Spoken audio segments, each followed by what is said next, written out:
क्या आप जानते हैं हनुमान जी की लंका पर विजय इन 3 पर्वतों के बिना असंभव थी। सुंदरकांड में हनुमान जी की लंका यात्रा के दौरान 3 विशेष पर्वत शिखरों का वर्णन है। ये केवल पहाड़ नहीं बल्कि हमारे जीवन के आध्यात्मिक सोपान है। जब वानर सेना जंगल में मार्ग भूलकर प्यास से व्याकुल थी, तब हनुमान जी पर्वत पर चढ़े। ये पहला पर्वत शिखर विश्वास का प्रतीक है। चढ़ी गिरी शिखर चहु दिसि देखा, भूमि बिबर एक कौतुक पेखा। आध्यात्मिक अर्थों में जंगल संशय का प्रतीक है। संशय के समाधान के लिए हमें विश्वास के शिखर पर चढ़ना ही होगा। हनुमान जी जब ऊपर चढ़े तो उन्हें एक गुफा दिखी जिसके सरोवर में जल था, जो प्रभु की कृपा का प्रतीक है। यानी जब तक हम विश्वास की ऊंचाई पर नहीं चढ़ेंगे, हमें ईश्वर की कृपा का अनुभव नहीं होगा। समुद्र लांघने से पहले हनुमान जी एक सुंदर पर्वत पर चढ़े। ये दूसरा पर्वत शिखर शुद्ध विचार का प्रतीक है। सिंधु तीर एक भूधर सुंदर, कौतुक कूदी चढ़ेउता ऊपर।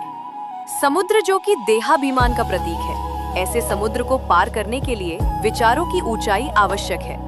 यदि हम केवल बाहर से देखेंगे तो केवल शरीर ही सत्य लगेगा, लेकिन सुंदर विचार वही है जो हमें शरीर के मोह से ऊपर उठाकर संकल्प की शक्ति से जोड़ दे। लंका पहुंचकर हनुमान जी ने जिस शिखर से नगरी को देखा, ये तीसरा पर्वत शिखर वैराग्य का प्रतीक है। गिरी पर चढ़ी लंका ते ही देखी, कहीं न जाई अति दुर्ग बिसेखी। लंका स्वर्णमयी और वैभवशाली थी। यदि हनुमान जी उसे राग की दृष्टि से देखते तो उसके ऐश्वर्य में फंस सकते थे, लेकिन उन्होंने लंका को वैराग्य की दृष्टि से देखा, इसीलिए उसको जला भी पाए।